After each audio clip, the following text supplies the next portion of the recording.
ఒకప్పుడు పుణ్యభూమి భారతదేశంలో పుండరీకుడు అనే యువకుడు ఉండేవాడు. అతను చాలా పెద్ద పుణ్యాత్ముడేమీ కాదు. మొదట్లో అతనికి భక్తి గురించి అంతగా తెలియదు కూడా.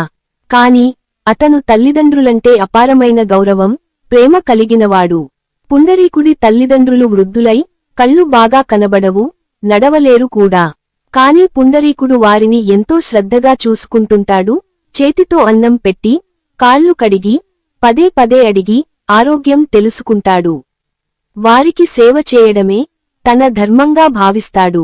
ఒకరోజు కొంతమంది యాత్రికులు వచ్చి, పండరిపూర్ అనే పుణ్యక్షేత్రానికి వెళ్తున్నాం, అక్కడ శ్రీవిట్టలుని దర్శనం ఎంతో మహాత్మ్యం కలది అని చెబుతారు.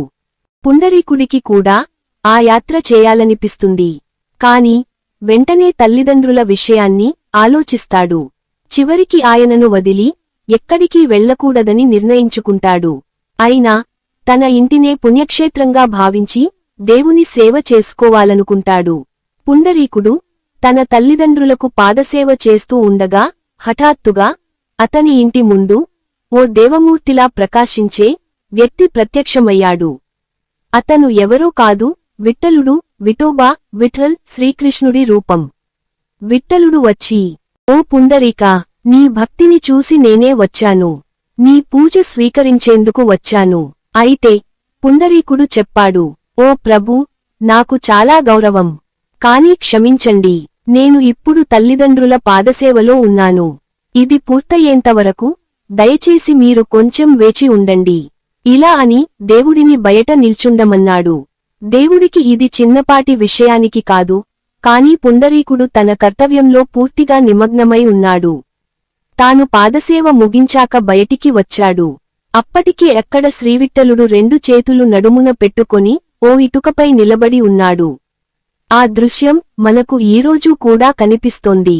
అదే పండరిపూర్లో ఉన్న శ్రీవిట్టలుడి విగ్రహం, చేతులు నడుమున పెట్టుకొని రెండు పాదాలు ఒకే ఇటుకపై. శ్రీవిట్టలుడు పుండరీకుడికి ఒక వాక్యాన్ని చెప్పారు. నిజమైన పూజ నన్ను చూడడం కాదు, నీ తల్లిదండ్రుల పాదసేవ చేయడంలో నన్ను చూచే హృదయం, అదే నాకిష్టమైన పూజ. అక్కడే శ్రీవిట్టలుడు స్థిరమైపోయాడు.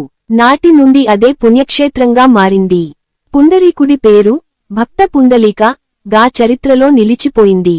పండరిపూర్ దేవాలయం ఈరోజు కోటి మంది భక్తులు పాదయాత్ర చేస్తూ వెళ్లే పవిత్ర స్థలం. విఠలుని చేతులు నడుమున పెట్టుకుని పుండలీకుని ఆపేక్షతో ఎదురుచూస్తున్నట్లు కనిపిస్తుంది. ఈ కథలో భక్తికి అర్థం ఏమిటంటే, దేవుడు దేవాలయంలో మాత్రంగా ఉండడు, దేవుడు సేవలో ఉంటాడు. తల్లిదండ్రుల పాదసేవే పరమ పూజ. మాతృదేవోభవ, పితృదేవోభవ, ఇదే సత్యం. మనం మన బాధ్యతలను నిజాయితీగా నిర్వర్తించగలిగితే దేవుడు స్వయంగా మన ఇంటి వరకు వస్తాడు. నీ జీవితంలో తల్లిదండ్రుల సేవకు విలువ ఇవ్వు, అదే పరమేశ్వరుడి పాదసేవ. విఠ్ఠల విఠ్ఠల, పండరినాథ విఠ్ఠల.